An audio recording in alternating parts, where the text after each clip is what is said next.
paz, queridos, que bom estarmos aqui novamente no nosso programa semanal da Escola Bíblica Dominical para darmos sequência à nossa série de estudos baseado nas cartas pastorais. E hoje nós chegamos na lição de número 8. A lição de número 8 ela tem como título Aprovados por Deus em Cristo Jesus.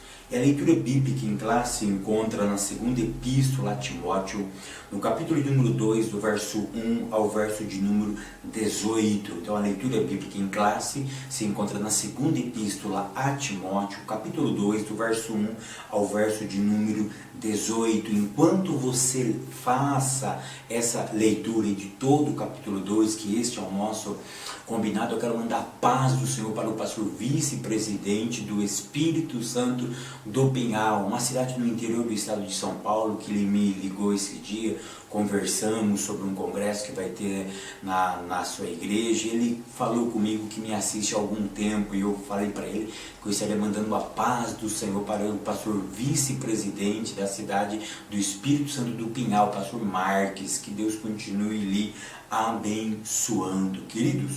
Então hoje nós vamos falar sobre aprovados por Deus em Cristo Jesus.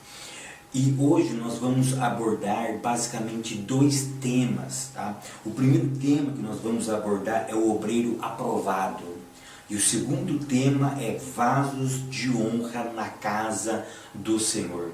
E dentro de vasos de honra, nós vamos fazer um contraste com os falsos mestres, com os falsos doutores. Então, queridos, nós vamos dividir em duas partes: obreiro aprovado e a segunda parte, vasos de honra na casa do Senhor. Vamos fazer um contraste com os falsos mestres, aqueles que usam a palavra e para disseminar heresia dentro do povo de Deus. Eu quero deixar uma coisa bem clara, ou dar uma explicaçãozinha aqui, porque nós já comentamos basicamente do verso 1 ao verso de número 10 desse segundo capítulo na lição passada. Então não vou falar sobre o soldado, sobre o lavrador, que nós abordamos isso semana passada, tá? E o nosso foco aqui, ele também é outro, embora o nosso texto, a leitura bíblica em classe é longa, tá? Mas basicamente ele vai se ater a esses dois princípios, tá? O obreiro aprovado. Quais são os requisitos de um obreiro aprovado?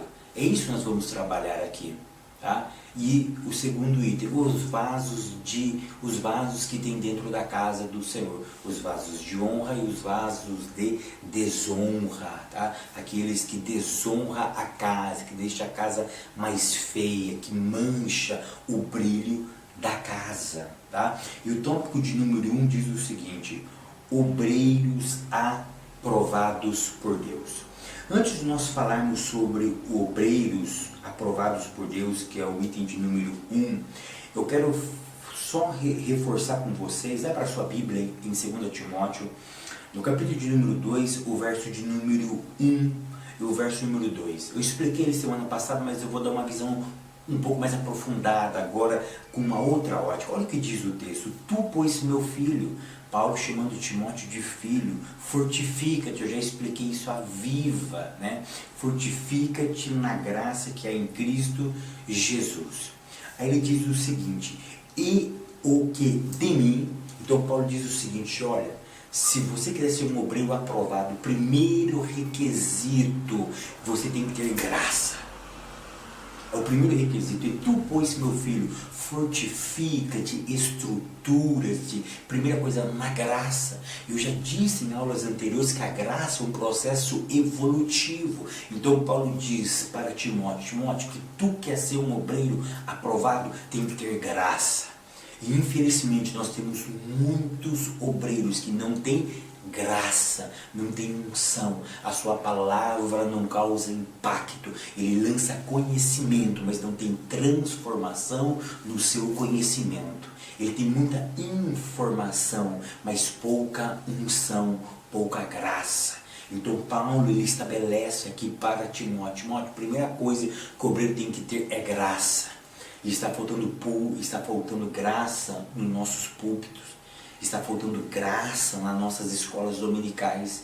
Estão faltando graça para os nossos líderes juvenis, de adolescente, de mocidade, das irmãs, dos obreiros, dos nossos pastores, evangelistas, presbíteros, diáconos, cooperadores. Estão faltando graça para aqueles que estão na linha de frente do trabalho.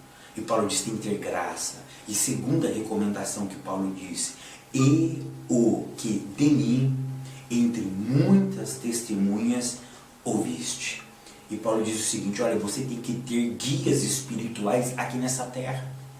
Irmão, cuidado com esse ditado: não olhe para o homem. Eu sei que nós não devemos olhar para o homem para salvação, mas quem nós devemos imitar? Os homens. Paulo disse de meus imitadores, porque eu sou de Cristo. Eu não vejo Cristo, eu tenho leitura deles. E nós, seres humanos, somos guiados por aquilo que nós vemos. E o que nós vemos aqui? Homens andando em nome de Deus. E esses homens que fazem obras em nome de Deus são os nossos guias, são os nossos mentores. Então são para eles que nós devemos olhar sim. Olha o que Paulo diz para Timóteo: Timóteo, tenha graça. E segundo, e o que de mim, entre muitas testemunhas ouviste. Ou seja, você tem que ter eu como modelo, Paulo, para Timóteo. Tenha eu como modelo de um obreiro. E não somente o que eu ensinei para você. E ouve também o que as pessoas falam ao meu respeito, irmãos. Olha que coisa tremenda. Paulo tinha uma sintonia entre aquilo que ele falava e o que as outras pessoas falavam dele. Ou seja, dentro da congregação tinha uma sintonia entre o falar e o agir de Paulo. É por isso que Paulo podia falar com propriedade: você deve observar a minha pessoa e o que as outras pessoas falam ao meu respeito, porque isso vai servir de baliza para o teu ministério. Irmãos, pelo amor de Deus, nós precisamos ter mentores espirituais. Eu preciso ter mentores espirituais aqui na terra. Para quê? Para que eu possa me espelhar no meu ministério. É isso que Paulo está dizendo para ele. E depois ainda, Paulo diz o seguinte: e depois que você avaliou isso, confia a homens fiéis, que sejam idôneos também para ensinarem os outros. Ou seja, Timóteo, depois que você se espelhou em mim, depois que você foi um obreiro aprovado, agora reproduza outros obreiros. Irmãos, deixa eu dizer uma coisa: tem muitos obreiros que não são reprodutores. Ele agarrou aquela posição, ele não larga por nada. Por quê? Porque ele tem medo de perder. Então ele não quer fazer outros obreiros. Foi no caso de Moisés. Tá? Moisés fez outros obreiros e Deus escolheu Josué para ser o seu substituto. Nós não podemos ter medo de perder aquilo que Deus nos deu, porque aquilo que Deus nos deu ninguém toma. Ninguém nos toma. Então nós devemos ter isso na mente. Tá? Então o tópico de número 1: obreiro aprovado por Deus. Como que nós conseguimos ser obreiros aprovados? Primeiro, pregue e ensine sem engano. Irmãos, hoje está tendo muita mensagem, muitas pregações e ensinos enganosos. As pessoas falam, mas não vivem. Precisa ter uma simpatia entre o falar e o agir. As pessoas vão para o púlpito vendendo aquilo que não vivem. Nós temos que tomar muito cuidado com esse tipo de mensagem, com esses forasteiros que aparecem de repente, porque são mensagens de engano. E outros ainda que vivem conosco, e nós não imaginamos que vivem uma vida de mentira. Então não podemos pregar e ensinar engano. O segundo ponto diz assim: o obreiro, para ser aprovado, ele tem que pregar com pureza. O que é pureza? Algo que não tem mistura. Ou seja, ele não pode pegar a palavra, o evangelho, e misturar com outros elementos. Tá? E hoje nós fazemos uma associação: ministério com dinheiro, ministério com lucro. E nós não podemos ter essa associação. Ministério não é igual a dinheiro. Ministério não é igual a vida mansa. Ministério não é igual a riqueza. O pastorado não tem nada a ver com dinheiro. Infelizmente, nós temos um bando de falsos pastores, de pseudos pastores, se enriquecendo nas custas dos membros, se enriquecendo nas custas dos seus fiéis.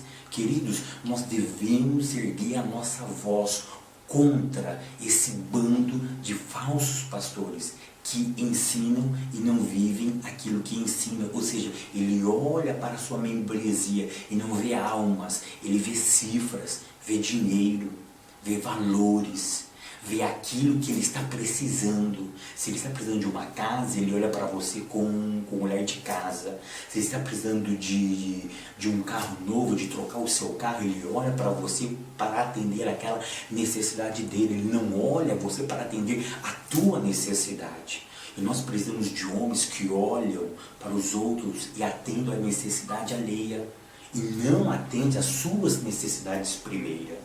Tá?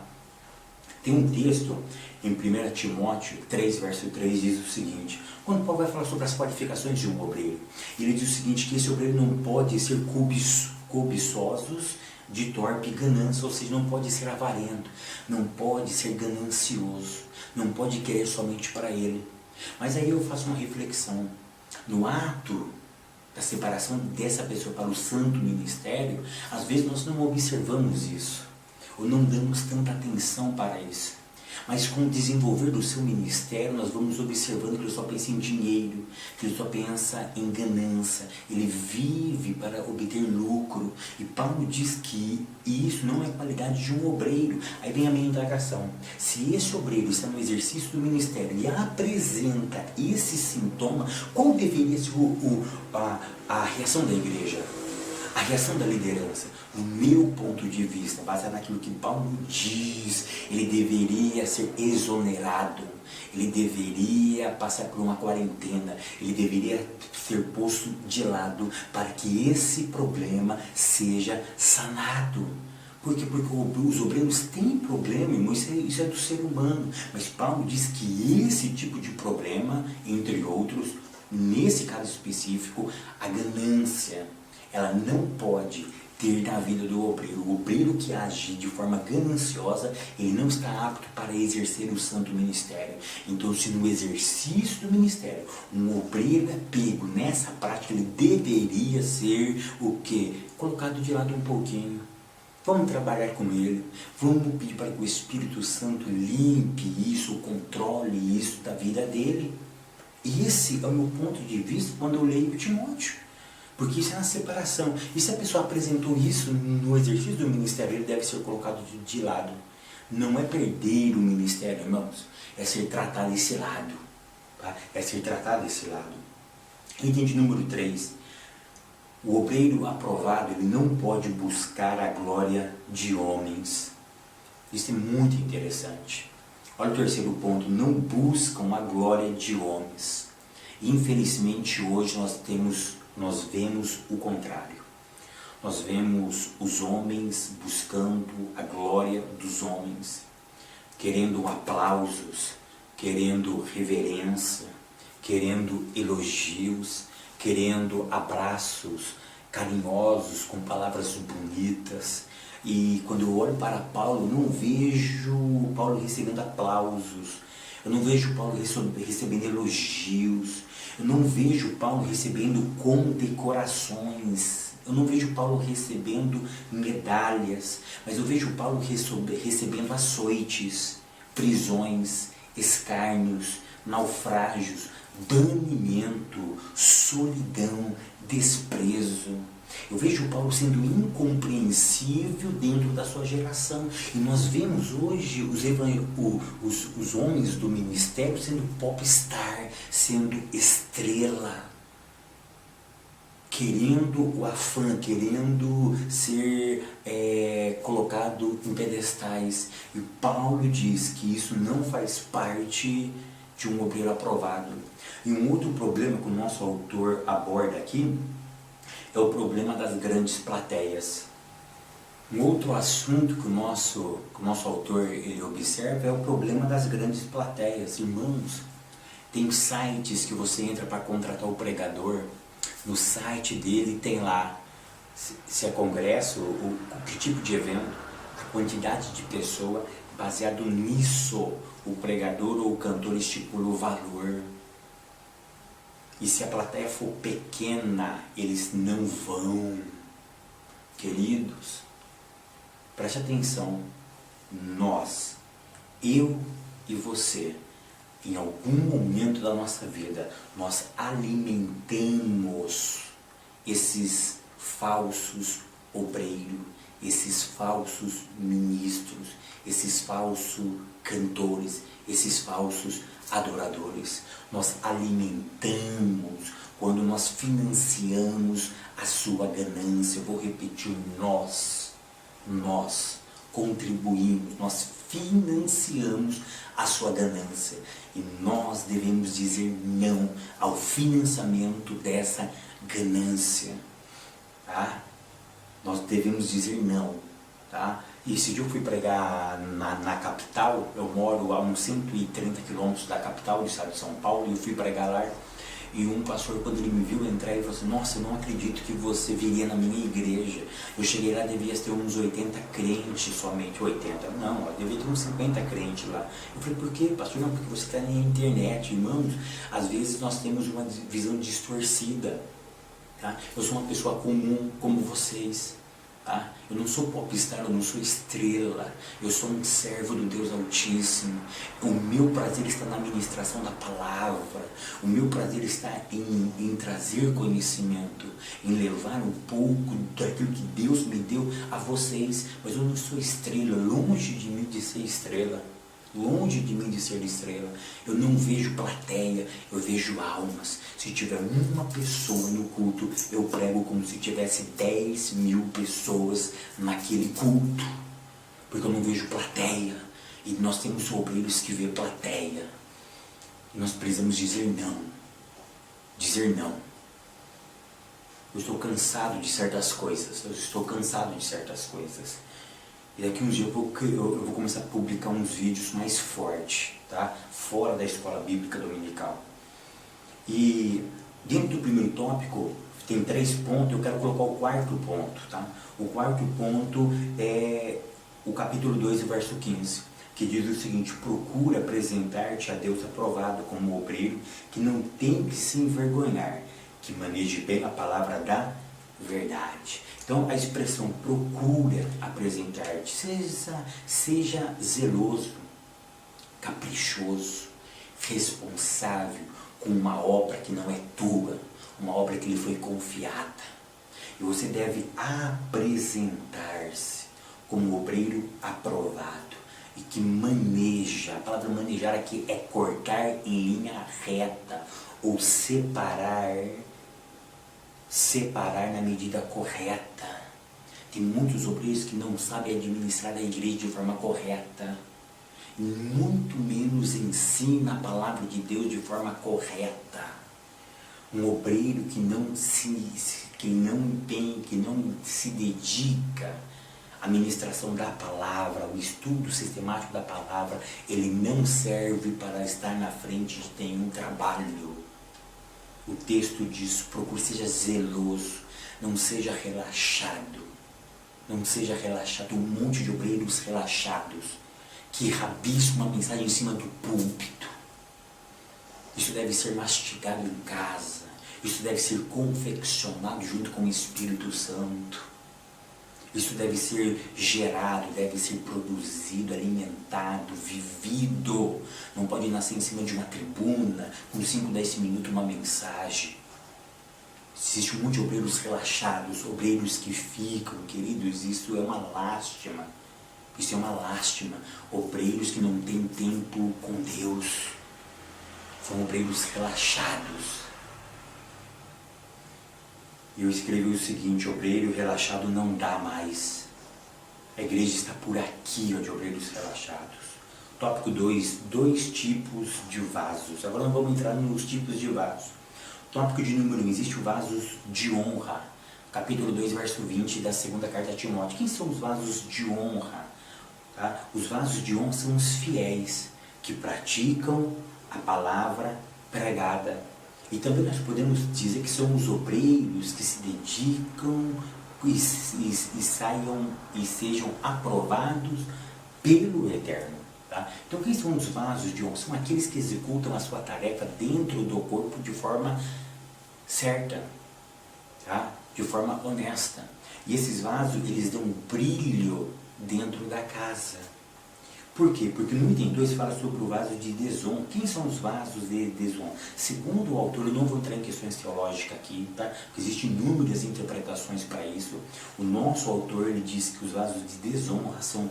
Paulo estava se referindo a dois personagens, Himeneu e Fileto. Tá? Quem seriam esses dois homens? Eles seriam homens que pregavam heresias dentro da igreja. Mas o que eu quero salientar para vocês aqui, o que é o vaso de honra? É aqueles que praticam a verdade. Os vasos de desonra são aqueles que não praticam a verdade e enganam os outros. São aqueles que promovem a dissensão dentro da igreja. Mais uma vez eu quero trazer a observação. Note que eles, na visão do nosso autor, que eu concordo também, nosso irmão Himeneu e Fileto, eles estavam na onde? Fora da igreja, não dentro da igreja. Por isso que as maiores heresias, as heresias nascem dentro da igreja e com os nossos líderes. Tem um monte de heresias dentro da nossa igreja. Um monte de heresias dentro da nossa igreja. As nossas igrejas existem muitos, Himeneu e Fileto.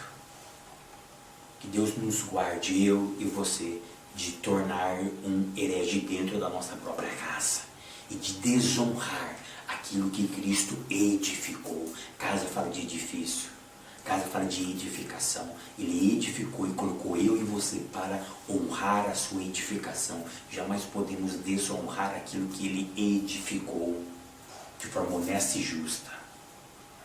Tópico 3, rejeitando as dissensões e questões loucas, item de número 1, tá? Rejeitando questões loucas, tá?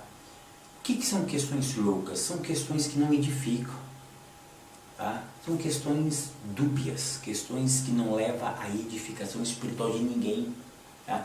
Não podemos confundir aqui com a defesa do Evangelho, tá? Quando o Evangelho precisa ser defendido, nós vamos para frente, tá? Nós vamos para frente, tá? Nós vamos para frente. Mas aqui ele está falando sobre questões loucas. Eu vou dar um exemplo para vocês, tá? Não sei se vocês vão dar risada aí do outro lado, mas deixa eu dar um exemplo aqui. Um irmão estava num curso de teologia e ele veio louco falar para mim: Fábio, você não sabe o que aconteceu? Eu falei: o que foi?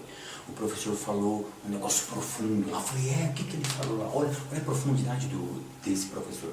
Ele entrou na questão como é, o texto diz que Adão deu nome a todos os seres viventes. E aí o professor foi tão profundo numa revelação que ele disse para nós que Adão, ele mergulhava no oceano, no fundo do oceano, e ficava lá horas e horas, olhando todos os animais subaquáticos e dando nome por nome, porque ele tinha um fôlego sobrenatural. Eu falei: irmão, quem contou essa mentira para vocês? Quem contou essa besteira para vocês que Adão tinha um fôlego sobrenatural, que ele ficava mergulhando no fundo do oceano por várias horas, dando nome? Irmãos, isso é questões loucas. Isso leva aqui a nada.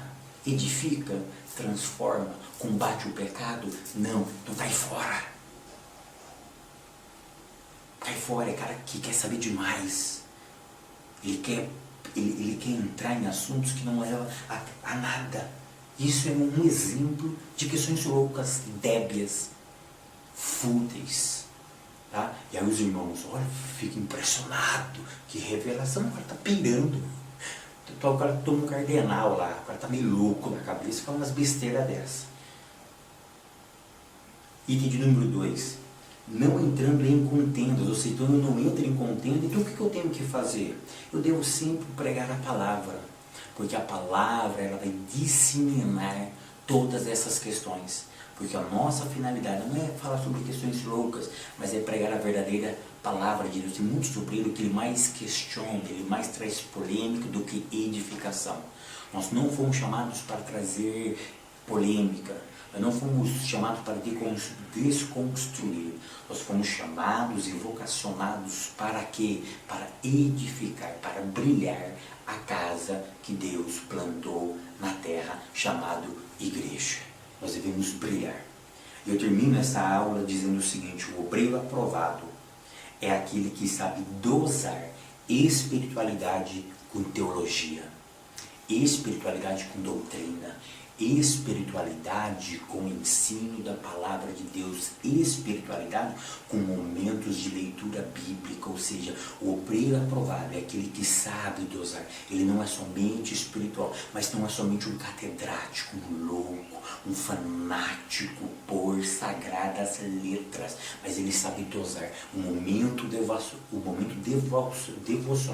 e o momento que ele tem a sós com a palavra de Deus para estudar no original, seja na língua hebraica, na língua grega, seja ele somente na língua portuguesa, seja somente ele numa leitura simples do texto, mas que tenha leitura, que tenha dedicação, que tenha perseverança no ensino da palavra. Queridos, que Deus nos possa fortificar na graça e que nós possamos ser mentores espirituais nessa geração e que Deus continue levantando homens e mulheres capazes, debaixo da sua graça e confiantes na palavra de Deus. Que nós pregamos somente a palavra, que ensinemos somente a palavra, porque ela é capaz de desfazer as doutrinas demoníacas. Amém? Que Deus continue abençoando a todos vocês. Até semana que vem, querendo Deus.